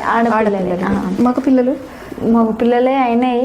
రెగ్యులర్గా మేము కూడా ఫ్యామిలీతో అందరూ హాలిడేస్కి పెళ్ళికి బస్లో వెళ్ళడం, అక్కడికి వెళ్ళి వాళ్ళకి గిఫ్ట్స్ ఇవ్వడం, అంటే ఆశ్రమం తరపున వెళ్ళి చేసిన పెళ్ళిళ్ళు ఉన్నాయి కానీ సొంత అమ్మ నాన్నలు ఇట్లా ఇంకా చేయలేదు, చేసేది ఉంది. ఓకే, ఇప్పుడు మనం చూసుకుంటే ఆశ్రమం అనగానే చాలా మటుకు స్పాన్సర్షిప్స్ మీద నడుస్తూ ఉంటాయి. మీరు వేరే ఆశ్రమాలకు కూడా వెళ్తూ ఉంటారు, ఇక్కడికి మీకు ఏమైనా తేడాలు కనిపించాయా? ఫస్ట్ ఆఫ్ ఆల్ అందరు మనకి డబ్బులు అంటే స్పాన్సర్షిప్స్ పైన నడుస్తున్నాయి కాబట్టి అన్ని విధాలుగా కరెక్ట్గా మనం యూజ్ చేసుకుంటున్నాం. మనమైతే అన్ని విధాలుగా వాళ్ళు ఇచ్చింది ప్రాపర్గా యూజ్ చేస్తున్నాం కాబట్టి ఇప్పటివరకు నడుస్తుందన్న నమ్మకం అయితే మాకుంది. పిల్లల స్పాన్సర్షిప్ ఇప్పుడు ఒక కిట్కి అయ్యేంత ఎక్స్పెన్సెస్ ఇందాక అన్నాను. వాళ్ళకి ఒక పిల్లలకి బట్టలు తేవాలన్నా, చెప్పులు తేవాలన్నా, లంచ్ ఫుడ్ తేవాలన్నా, ఇతర ఖర్చులు ఏమున్నా కూడా ఒక ప్రైమరీ కిట్కి వీళ్ళు ఉంటారు, హై స్కూల్కి ఇంత, కాలేజ్కి ఇంత అని ఉంటుంది. అట్లాంటివి ప్లస్ ఒకవేళ మనం బిల్స్ అన్నీ రెగ్యులర్గా పెడుతుంటాం. కొంతమందికి, అందరికీ పెట్టకపోయినా కొంతమందికి అయితే పెడుతూ ఉంటాం.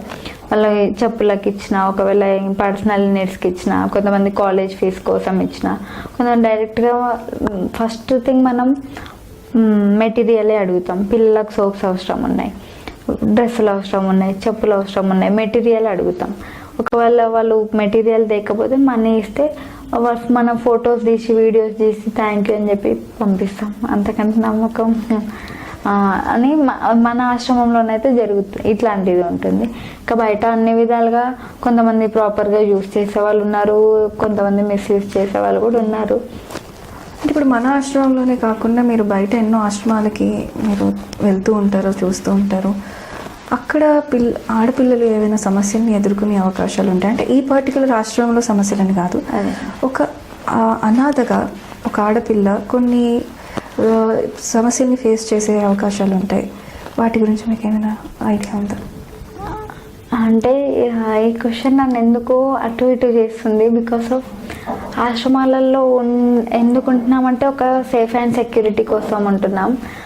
ఉండే దాదాపుగా నేను వెళ్ళిన ఆశ్రమాలలో కానీ బయట ఎవరైనా మంచి జరగాలనే చూస్తారు కాబట్టి ఆశ్రమాలలో ఉన్న పిల్లలకైతే ఏమి ఇబ్బంది ఉండదండి, బీ ఫ్రాంక్. ఎందుకంటే మాలాంటిదే వాళ్ళు కూడా నడుపుతున్నారు. ఎవరైనా సరే వాళ్ళ సొంత పిల్లల్ని చూసుకున్నట్టు చూసుకోకపోయినా భవిష్యత్ బాగుపడాలని చూసుకుంటున్నారు కాబట్టి చెడు అయితే ఇప్పటివరకు జరగలేదు. బట్ బయట ఎవరైతే అపార్ట్ ఫ్రమ్ దట్ ఫ్యామిలీస్లలో ఉండేవాళ్ళు అట్లాంటి వాళ్ళని వేధిస్తూ ఉంటారు. ఎందుకంటే మా దగ్గర కూడా హెల్ప్ కోసం వస్తారు కదా.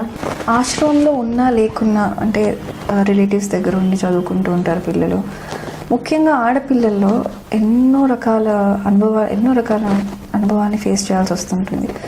అబ్యూజివ్గా, ఎమోషనల్గా, చదువు పరంగా కూడా. అంటే ఆడపిల్లలు కదా, మళ్ళీ వీళ్ళకి పెళ్ళిళ్ళు చేయాలి, సో చదివించరు. కొంతమంది వాళ్ళ ఉన్న దైన్య స్థితిని అడ్వాంటేజ్గా తీసుకుంటుంటారు రిలేటివ్స్లో కూడా. ఇట్లాంటివి ఏమైనా మీ దృష్టికి వచ్చాయా? వస్తుంటాయి, ఆశ్రమాలలో ఉండవు. కాకపోతే బయట ఫ్యామిలీస్లో ఉన్న పిల్లలు, ఆడపిల్లలు దాదాపుగా వస్తుంటారు రెగ్యులర్గా. హెల్ప్ కావాలి. కొంతమందికి ఒకవేళ రిలేటివ్స్ ఉన్నా నాకు ఎవరు లేరు అంటే ఏదో ఒక ప్రాబ్లం వాళ్ళ ఫ్యామిలీలో, లైక్ మ్యారేజ్ చేయాలన్న డౌరీ కోసం ఇది చేసే వాళ్ళు ఉన్నారు. అబ్బా వాళ్ళ కోసం మేము ఇంత పెట్టాలా అని ఆలోచించే వాళ్ళు ఉన్నారు. కొంతమంది అయితే మేము రెగ్యులర్గా స్కూల్స్కి వెళ్తుంటాం. బికాస్ ఆఫ్ మనం స్కూల్లో మోటివేషనల్ ప్రోగ్రామ్స్ పెట్టిస్తుంటాం. అక్కడికి వెళ్ళినప్పుడు పిల్లలు మమ్మల్ని అక్క మేము మీ దగ్గరికి రావచ్చా, మీ దగ్గర అంటే అప్పటి వరకు మనం ఎవరో వాళ్ళకి తెలియం కదా. అక్కడికి వెళ్ళి మోటివేషనల్ క్లాస్ ఇచ్చి తర్వాత మనం ఇట్లా ఎక్కువగా మన దగ్గర ఉన్నది కూడా గర్ల్సే. ఎట్లా అంటే ఇట్లాంటి ఫ్యామిలీస్లలో కరెక్ట్గా చూసుకోకపోవడం, వాళ్ళని ఏదో విధంగా ఇళ్ళలో ఎక్కువగా పని చేయించడం అట్లాంటిది ఉంటుంది కదా. అట్లాంటి వాళ్ళే రెగ్యులర్గా వస్తుంటారు. ఈవెన్ మ్యారేజ్ అయ్యి ఒకవేళ హస్బెండ్ వదిలేసిన అత్తమామలు పట్టించుకోక తల్లిదండ్రులు వదిలేసిన వాళ్ళు కూడా మన దగ్గరకు వచ్చి ఉంటారు. ఫస్ట్ ఆఫ్ ఆల్ మాటల కౌన్సిలింగ్ ద్వారా ఇది చేస్తుంటాం. ఒకవేళ వాళ్ళకి అట్లాంటిది ఏమీ సంరక్షణ లేదు, నిజంగానే ఉంది అని అనుకున్న వాళ్ళు మన దగ్గర ఉంటారు. మనం వాళ్ళని ఎంప్లాయ్మెంట్ జాబ్ ఇప్పించడం బయట. అంటే మన దగ్గర ఓన్లీ పిల్లలు ప్లస్ ఆశ్రమంలో పెద్ద పిల్లల్ని ఎవరిని చిన్నగా ఉన్నప్పటి నుంచి పెరిగిన వాళ్ళ మాత్రమే ఉన్నాం. కొత్తగా పెద్ద పిల్లలు ఎవరైనా వస్తే మనం తీసుకోం. బికాస్ వాళ్ళ ఆల్రెడీ మ్యారేజ్ అయ్యి వాళ్ళకి ఎంప్లాయ్మెంట్ బేస్డ్గా మనం జాబ్ కల్పిస్తాము. బయట ఎక్కడైనా స్టే చేస్తాం, ఇంకా అవసరాలన్నీ తీరుస్తాం. లైక్ సబ్బులు కానీ షాంపూలు కానీ పెట్టే వరకు మీరు ఉంటాం. అట్లాంటివి జరుగుతుంది. కానీ అన్ని విధాలుగా కొంతమంది చాలా అబ్యూస్కి గురయ్యి వచ్చిన వాళ్ళు కూడా ఉన్నారు. వాళ్ళ ట్రామా నుండి ఎలా బయటపడతారు? అంటే మీరు ఏమైనా సహకరిస్తారా?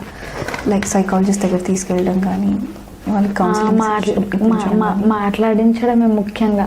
వాళ్ళ ఫ్యామిలీ బ్యాక్గ్రౌండ్స్ ఇవ్వడం, వాళ్ళ ఫాదర్ మదర్ సెంటిమెంట్స్ ఇవ్వడం, అట్లాంటి వాటితో ఇంకా మనకి కూడా అన్ని విధాలుగా. ఒకవేళ వాళ్ళు అట్లాంటిది కొన్ని అన్నీ ఇప్పుడు రిజల్ట్ అంటే అన్నీ విన్ అవుతాయి అని కూడా ఉండరు. కొంతమంది ఓటమి కూడా అవుతుంటారు. మా సైకాలజిస్ట్ దగ్గరికి వెళ్ళి మాట్లాడడం కూడా జరుగుతుంది. కానీ అంత ఇప్పటివరకు వాళ్ళ దగ్గరికి వెళ్ళి ఫెయిల్ అయినవి మాత్రం ఏం లేవు, అన్నీ సాఫీగా సాగినాయి. అది మా లక్కీ అనుకుంటా. సీజనల్ డిసీజెస్ కాకుండా అంటే కొంతమందికి తీవ్ర అనారోగ్య సమస్యలు వస్తూ ఉంటాయి. వాళ్ళ బాధ్యత ఎవరు తీసుకుంటారు? అదే ఇందాక చెప్పినట్టు మదర్ మిల్క్ లేక ఎనిమిక్ పేషెంట్స్ ఉన్నారు. కొంతమందికి ఫిట్స్ వస్తుంది. ఒక అమ్మాయికి రెగ్యులర్గా ఫిట్స్ వస్తుంది. అమ్మాయి దగ్గర ఎవరో ఒకరు ఖచ్చితంగా ఉంటారు. ట్యాబ్లెట్ యూజ్ చేస్తే తప్ప తను నార్మల్గా ఉండదు. ఒకవేళ ఈరోజు ట్యాబ్లెట్స్ అయిపోయి రేపటి వరకు వేసుకోకపోయినా మధ్యలో ఒక 2-3 టైమ్స్ అన్ని ట్యాబ్లెట్స్ ద్వారా కానీ మంచి మాటలు చెప్పడంలో కానీ అంటే కొంత ఎమోషనల్గా ఊరికే ఆలోచించడం థింకింగ్ వల్ల కూడా ఇదైపోతుంటారు. మనమే అంతా కూడా పూర్తి బాధ్యత ఆశ్రమమే. హాస్పిటల్తో టైఅప్ అయి ఉన్నారా కొంచెం కన్సెషన్స్ కానీ అట్లా అంటే ప్రతి స్పెసిఫిక్గా ఈ హాస్పిటల్ అని ఏం లేదు, బట్ మనకి దగ్గరలో ఉన్న మండల్ హెడ్ క్వార్టర్లో ఉన్న ప్రైవేట్ హాస్పిటల్స్కి వెళ్తుంటాం. తక్కువ ఫీజు తీసుకోవడం, ఒకవేళ మనం కూడా ఒక హాస్పిటలైజ్డ్ అయితే డోనర్స్ ద్వారానే చేయడం. ప్లస్ మనం కాకపోతే అక్కడ మేము గవర్నమెంట్ ఏంటంటే ఒకవేళ హాస్పిటలైజ్డ్ అని అనుకోండి, హోమ్లలో నార్మల్గా అయితే తల్లో తండ్రో నానమ్మో తాతయ్యో లేకపోతే బంధువులు ఒకరికి ఏమన్నా అయితేనే వాళ్ళ బంధువులు అందరూ వచ్చి చూసిపోతారు. ఒక ఆర్ఫన్కి అసలు ఎవ్వరో తెలియని వాళ్ళకి అయితే వాళ్ళ వెంబడి ఎవరో ఒక అటెండర్ ఉండాలి కదా. ఆశ్రమాలలో ఉన్న పిల్లల్ని పెట్టలేం, పెద్దవాళ్ళు ఉండలేరు. ఎందుకంటే మనది నాన్ ఎంప్లాయిజ్డ్ ఇన్స్టిట్యూషన్. సో మనం ఇట్లాంటి వాళ్ళు ఇంకా ఆర్ఫన్స్కి సపరేట్గా ఒక అటెండర్ని గవర్నమెంటే ప్రొవైడ్ చేయాలని మనం అంటాం. ఇప్పటివరకు అయితే అట్లా మన దగ్గర చాలామంది సిక్ అయ్యి మంచిగా ఉన్న వాళ్ళు ఉన్నారు, కొంతమంది సిక్ ఆపరేషన్స్ సర్జరీస్ అయిన వాళ్ళు ఉన్నారా? ఉన్నారు ఒకరిద్దరికి అయినాయి. ఒక అబ్బాయికి మన దగ్గరనే ఆడుకుంటూ కాళ్ళు విరిగితే 1.5 year ఉన్నారు రాఖీ అని మా దగ్గర అబ్బాయి. బట్ హీ సక్సెస్ఫుల్ అండ్ 6thలోనో 4thలో అట్లా జరిగింది. 5th 1 year డిస్కంటిన్యూ అయిన తర్వాత మంచి ఇప్పుడు 9th class చదువుతున్నాడు. ఓకే. కొన్ని ఆశ్రమాలలో మతపరమైన ఒత్తిడి ఉంటుంది పిల్లల మీద.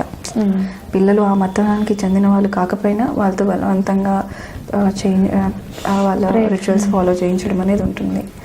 సో అంటే అది ఫండింగ్ కోసమా దేనికోసమా మనకి అంత స్పష్టంగా తెలియకపోయినా అంటే మన ఆశ్రమంలో ఇలాంటి మతపరంగా ఎలా ఉంటారు?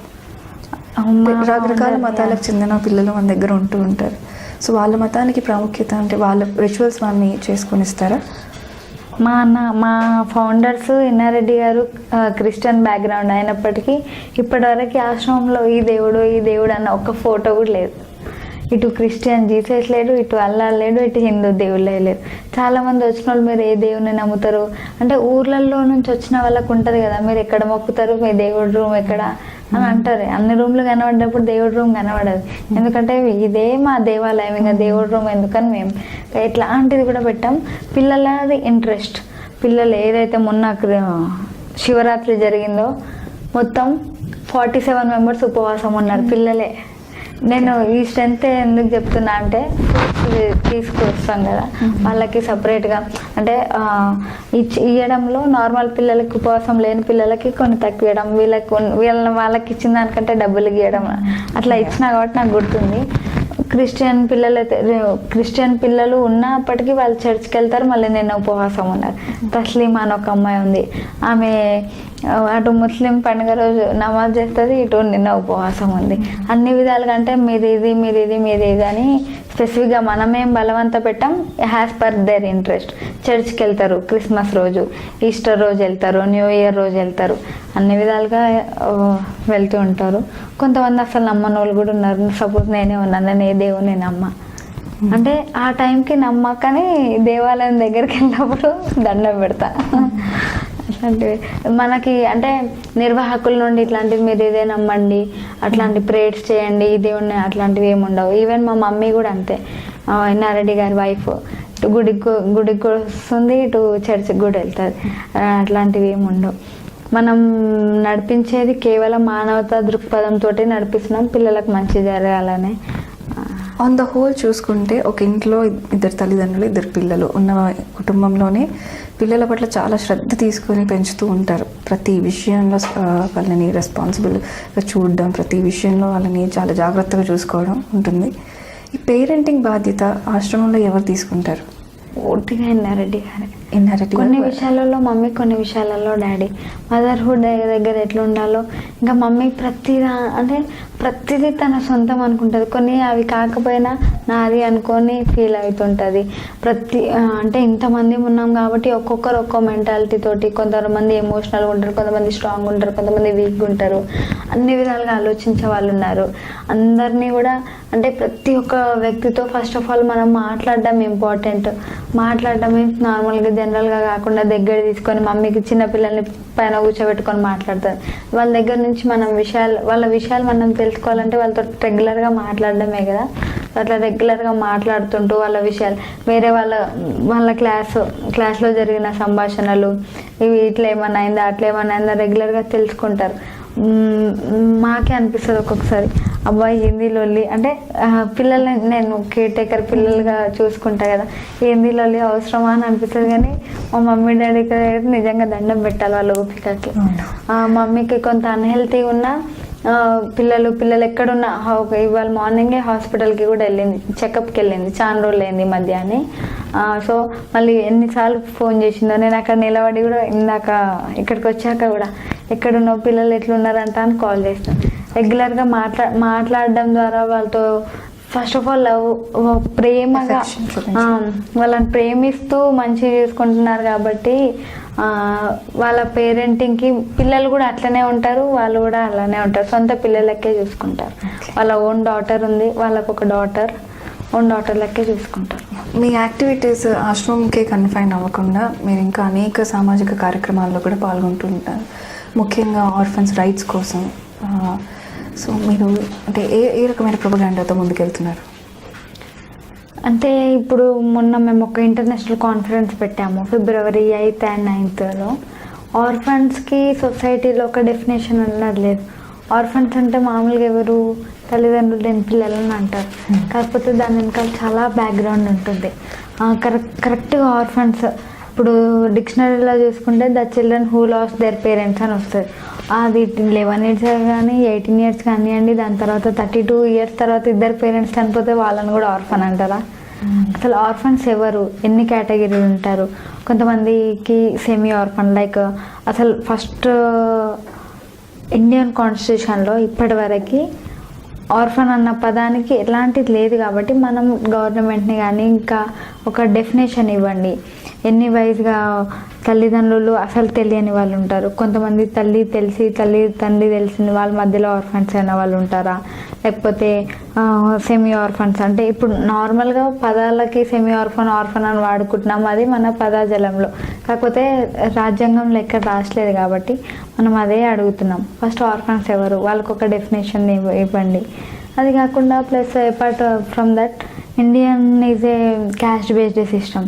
ఇండియన్ కాన్స్టిట్యూషన్లో ఖచ్చితంగా కులపరంగానే ముందుకు, ఎందుకంటే ఎడ్యుకేషన్లో మేము మా పిల్లల్ని చూస్తున్నాం కదా, చాలామంది అవి లేక మేము నష్టపోతున్నాం. మా బాధ మాకు తెలుసు కాబట్టి అది అందరూ క్యాష్ని వాడొద్దు, మీరు కూడా ఇంత సొసైటీలో ఉండి క్యాష్ని ఇది చేసుకొని వెళ్తారా అంటే, ఎడ్యుకేషన్ పరంగా సర్టిఫికేట్లు పెట్టాలంటే క్యాస్ట్ కంపల్సరీ ఇక్కడ. కాబట్టి మనం ఆర్ఫన్స్కి సపరేట్గా. ఇప్పుడు ఆర్ఫన్స్కి రిజర్వేషన్స్ వర్తిస్తున్నాయా? ఇప్పటికైతే ఏం వర్తిస్తలేదు. ఎడ్యుకేషన్లో ఎలాంటి బెనిఫిట్స్ లేవు ఆర్ఫన్ పిల్లలు. కొంతమంది పిల్లలకి పలానా తల్లిదండ్రుల పిల్లలు అని ఒక ఐడెంటిటీ ఉంది. అంటే ఇప్పుడు మీరైనా 10th తర్వాత మీరు ఆశ్రమంలో జాయిన్ అయ్యారు. సో మీ కాస్ట్, మీ సోషల్ బ్యాక్గ్రౌండ్, ఎకనామికల్ బ్యాక్గ్రౌండ్, మీకు సర్టిఫికేట్స్ అనేవి ఉండుంటాయి 10th వరకు చదివారు కాబట్టి. వాళ్ళకి రిజర్వేషన్స్ వర్తిస్తాయి? కరెక్ట్ క్వశ్చన్ అడిగారు మీరు కూడా. 10th వరకు చదువుకున్నా, ఇంటర్మీడియట్, డిగ్రీ, పీజీ ఇప్పటి వరకు నాకు తెలిసి దాదాపు అందరికీ స్కాలర్షిప్స్ వస్తూ ఉంటాయి. ఏంటంటే మనం ఫీజు రిమెంబర్స్మెంట్. కాకపోతే ఆర్ఫన్స్కి ఇప్పుడు నాకైతే రాలేదు బికాస్ ఆఫ్ స్కాలర్షిప్. ఎందుకు రాలేదంటే ఇన్కమ్ సర్టిఫికేట్ లేక. ఇన్కమ్ సర్టిఫికేట్ ఎవరిది పెట్టాలి? ఇన్కమ్ అంటే ఫాదర్ది. ఆ ఫాదర్ లేనప్పుడు ఫాదర్ ఇన్కమ్ సర్టిఫికేట్ ఎట్లా పెడతాం? అట్లా ఇవ్వరు. అది చాలామంది అంటారు హోమ్లో నుంచి తీసుకోవచ్చు కదా. ఒక ఇన్నారెడ్డి గారు ఎన్ని సర్టిఫికేట్లు అన్ని చేస్తారు, అట్లా గవర్నమెంట్ కూడా మనం అక్కడ అప్లోడ్ చేసి ప్రొవిజన్స్ ఏమీ లేవా? ఇలాంటివి ఏవి కూడా మాకు లేదు. నేనంతా totally with the help of donors. Okay. So ఇది నా కొన్ని యూనివర్సిటీస్కి వెళ్ళాలన్నా కూడా ఇప్పుడు ఎంసెట్లో అయినా నీట్లో అయినా అనే Reservations రికమెండేషన్స్తో వెళ్ళాల్సి వస్తుంది. రికమెండేషన్స్తో వెళ్ళాల్సి వస్తుంది. కాకపోతే హ్యాస్ పర్ రైట్ అది ఖచ్చితంగా అది ప్రజాస్వామ్యంలో ఉంటున్నాం కాబట్టి మన రైట్ పరంగా వెళ్ళాలన్నది మా డిమాండ్. దాని పరంగానే మా పోరాటం, మా ప్రయత్నం అంతా కూడా. మీరు ఆర్ఫన్స్ కోసం ప్రత్యేకమైన రిజర్వేషన్ ఉండడానికి సపరేట్ రిజర్వేషన్స్ ఇవ్వాలి. ఈ సమాజంలో ప్రతి దానికి రైట్ ఉంది. ఇప్పుడు ఒకవేళ నేను ఒక పులిని చంపినా, ఒక గుట్టను దొవ్వేసినా కూడా వచ్చి అడిగేవాడు ఉన్నాడు, ఎందుకు చంపినావు అన్న రైట్ ఉంది. కాకపోతే ఒక ఆర్ఫన్కి ఏమన్నా అయితే అడిగేవాళ్ళు కరెక్ట్గా, బికాస్ ఆఫ్ నాకు ఇప్పుడు రిజర్వేషన్ లేదు, కానీ ఆ రైట్ నేను అడిగే రైట్ నాకు లేదా, అది మనం అడుగుతున్నాం అనమాట. గవర్నమెంట్ తరపు నుంచి ఆర్ఫన్స్కి ఏ విధమైన సహకారం అందుతుంది? ఇప్పటివరకైతే తెలంగాణ గవర్నమెంట్ నుండి కానీ, ఇంతకుముందు వైఎస్ఆర్ గారు ఉన్నప్పుడు ఆర్ఫన్స్ని క్యాష్లెస్గా ట్రీట్ చేశారు.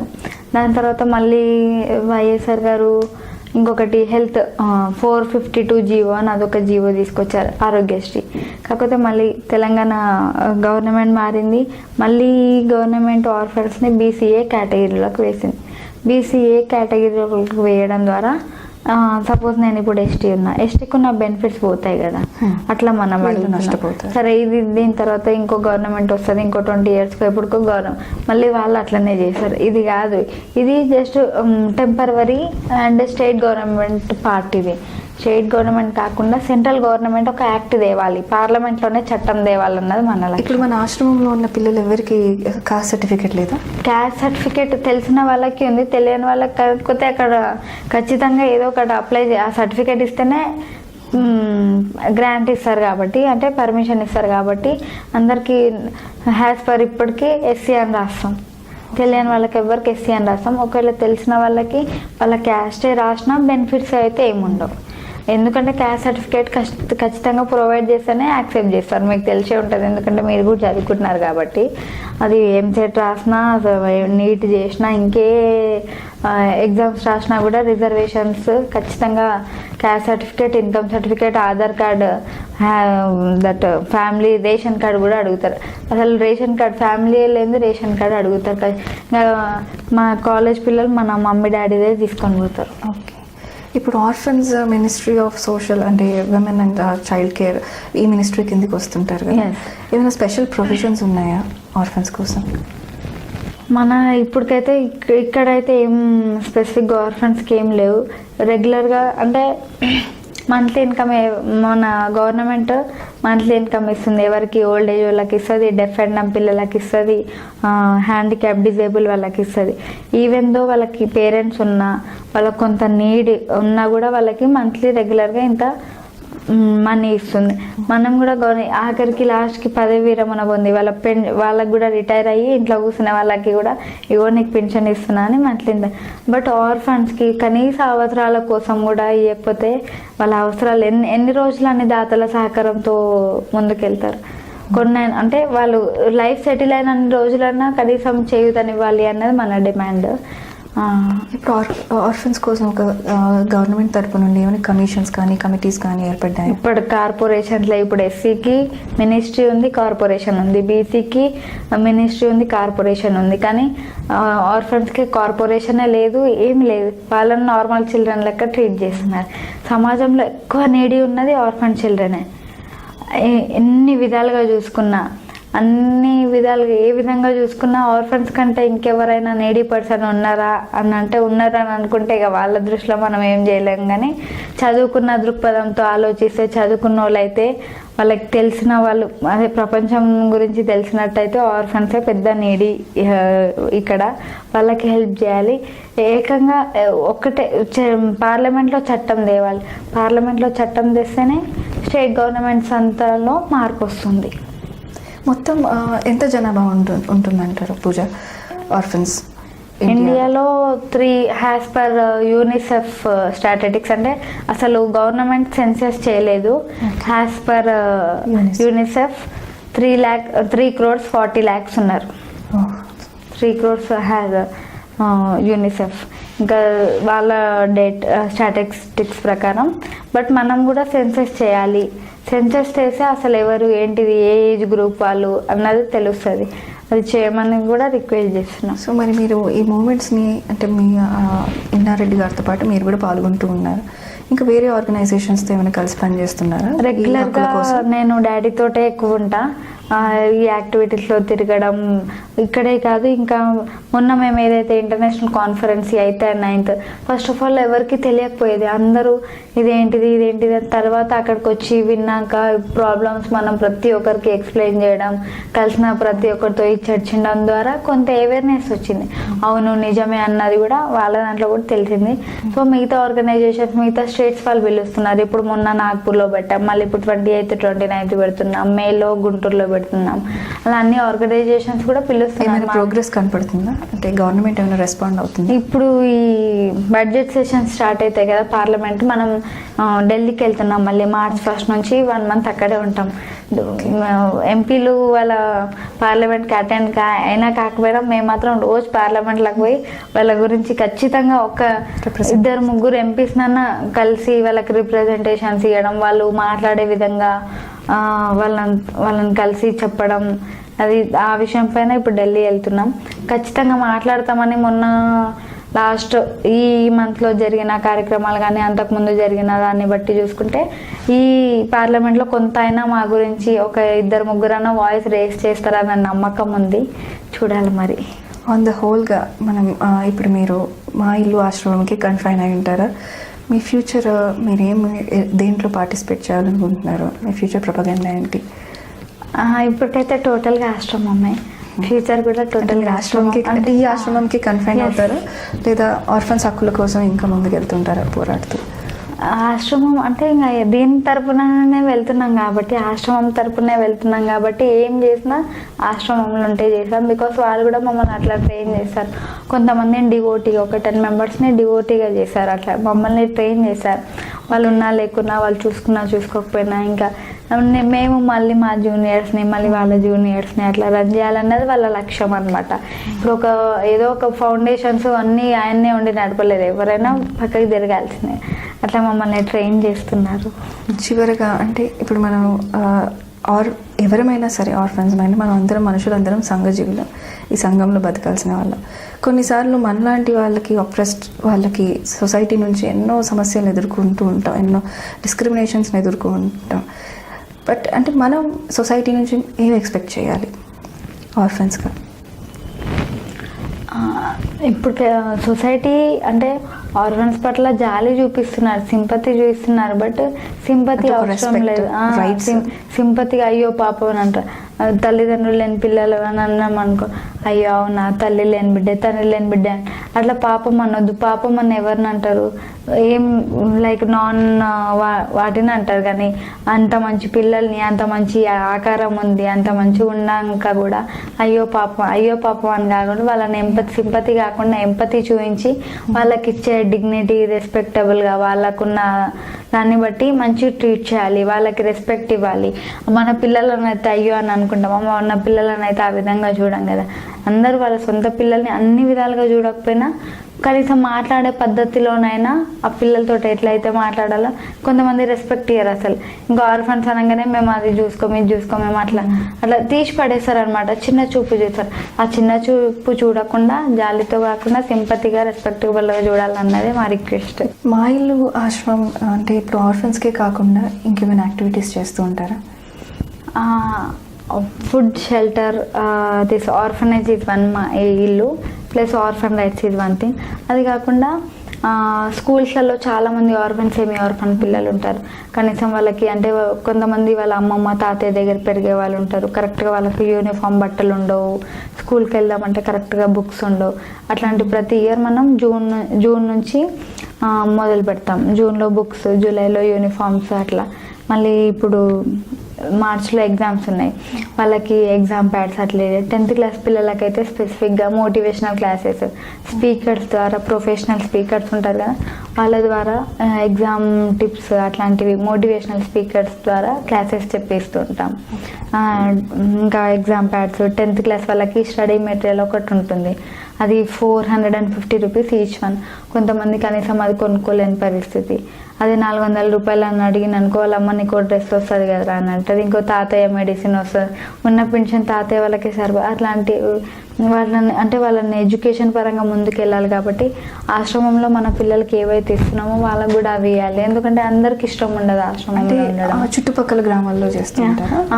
ఇప్పటి వరకైతే మొన్న లాస్ట్ ఇయర్, ఈ ఇయర్ అంతా మేము ఈ ఆర్ఫన్ రైట్స్ ఎక్కువగా, ఈ ఆర్ఫన్ రైట్స్ వచ్చినాయి అనుకో, అప్పుడు మనం వాళ్ళకి ఏమి ఇవ్వాల్సిన అవసరం లేదు. ఎందుకంటే ఆటోమేటిక్గా గవర్నమెంట్ నుంచి వస్తుంటాయి కాబట్టి మనం ఈ ఇయర్ చేయలేదు. బట్ ఈ మార్చ్లో, ఇప్పుడు ఎల్లుండి మార్చ్ 2nd వీక్లో కొంతమంది పిల్లలకన్నా exam pads ఇవ్వాలన్నది.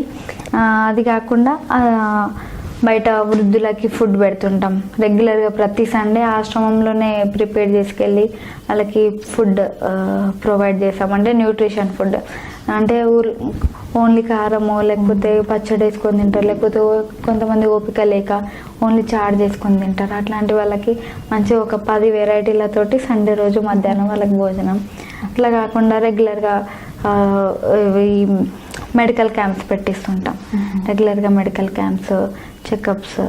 Apart from that, ఈ చలికాలంలో వాళ్ళకి బెడ్షీట్స్, ఓల్డ్ ఏజ్ వాళ్ళకి, ఆర్ఫన్ పిల్లలకి నా క్రైటీరియా మెయిన్లీ ఆర్ఫన్స్, తర్వాత ఓల్డ్ ఏజ్ వాళ్ళకి బెడ్షీట్స్ ఇవ్వడం. స్లమ్ ఏరియాస్లలో ట్యూషన్స్ చెప్పించడం. Warangal slum area 7 tuition centres ఉన్నాయి. అక్కడ ఫ్రీగా ఆ ఏరియాలో ఉన్న స్టూడెంట్స్ ఎవరైతే ఉంటారో వాళ్ళతోటి మనం మాట్లాడి ట్యూషన్స్ చెప్పిస్తుంటాం అన్నమాట. ఇప్పుడు ఇక్కడ 3 స్టెప్స్లో మనం బాధ్యతలు ఉంటాయి. ఒకటి మొదటిది ఆర్ఫన్స్ పట్ల కుటుంబం, దాని తర్వాత రెండోది సమాజం, ప్రభుత్వం. సో ఇవన్నీ కూడా మీరు కొలైడ్ అయ్యి ఆర్ఫన్స్కి ఎంత న్యాయం జరుగుతుందో అంతవరకు మేమందరం కూడా మీకు సపోర్ట్గా ఉంటాం. Thank you. దిశ టీవీకి వచ్చి ఎన్నో విషయాల్ని మాతో పంచుకున్నందుకు థ్యాంక్ యూ.